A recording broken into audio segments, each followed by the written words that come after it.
Here with Gary Hyde, the manager of Rohan Polanco. First of all, I want to say thank you so much for your time. How excited are you for this fight coming up against Carlos Torres, which is for a regional WBO belt? How do you feel about this? Yeah, I feel good. I think it's a WBO Intercontinental belt, and the winner, obviously, we're highly anticipating Rohan is going to do a great job, and he's going to be the champion, and that'll put him in the top 5 in the world by the WBO and put him in contention for a world title maybe later this year. How do you feel about him moving up to 147? He was trying to fight at 140. This is his first fight officially at 147, although he's fought at that 43, 44 range. How do you feel about him moving up? Yeah, I think 47 is going to suit him a lot better. He was struggling a little bit, keeping down to 140. Well, even though it was 143 he was fighting at, and I think eventually we were going to go to 147 anyway. So I think now is a good time to make that move now, and especially with the 147 being wide open at the moment. So the Dominican community seems to be getting behind Rohan and supporting him. We're anticipating a lot of Dominicans coming here to the Hulu Theater to come watch and support him. What's your feelings on that? Oh, it's fantastic. It's great to see it. You know, I really think he could tap into the Dominican market, and I think once they come behind him and they see what kind of a genuine kid he is, and his ability, they're really going to tap into him, and they're going to really love him and support him even more and more. So it's fantastic to have a fighter like that with so much support. You were Rigondeaux's manager, right? Correct, yeah.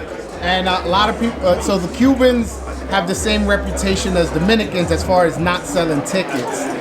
When you signed Rohan, was that something people told you, like, hey man, Dominicans don't sell tickets, don't waste your time, don't waste your money?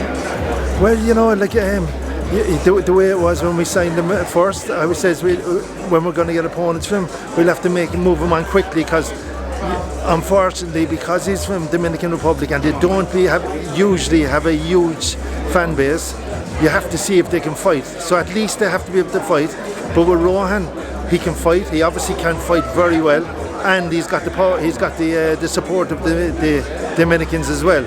So that's magic. Like, it's great. How do you feel about your investment? Forget the fighter. How do you feel about your investment, seeing that the guy is developing into, you know, exactly what you thought he was going to develop into, and the fact that the Dominican community is proving people wrong and actually are coming out to support? Yeah, I think it's a very good investment, in fairness. So, you know, I mean, I have a good eye for talent, obviously, but it wasn't like rocket science picking Rohan Polanco because he was a great talent.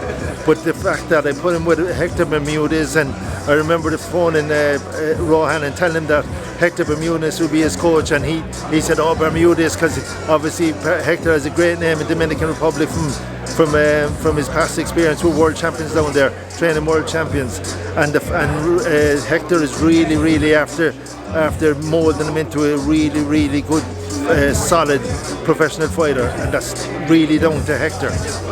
Yeah.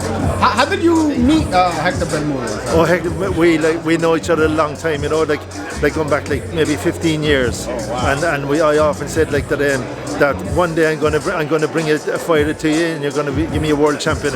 And I think this is the one. This is the one. Really high belief that he's going to win a world title for us and unify him and move up to 154 eventually. He's going to be a monster at 147.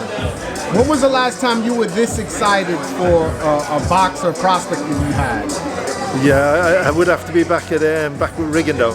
Rigondeaux. Yeah, it would definitely with Rigondeaux. With you know, like definitely, like I saw so many nights with Rigondeaux that I was really excited with his performance. But obviously the promoters and the fans, they didn't like his style. But like, I love the style, and he was a great fighter, and he could fight, and I know that he could stand toe to toe, and he could do whatever was needed. But I suppose he fought a fight, and he won a fight the easiest way, you know. But with Rohan Polanco, he's a different machine altogether. He just wants to go in there and destruct. He just wants to beat the guy up and send him home. No, man, he definitely has an exciting style. I'm definitely excited to see his development, continue to see his development, because it's been really good, the transition from amateur to professional, and I think you got something special in your hand. Yeah, I really believe it, like that we have the goods here. He's a really, really special fighter and a lovely, lovely, humble guy. A really nice guy, humble guy, family man, looks after his baby boy. He's just an all-rounder. All right, well, thank you so much, Gary. Thank you very much, Joel. Thank you.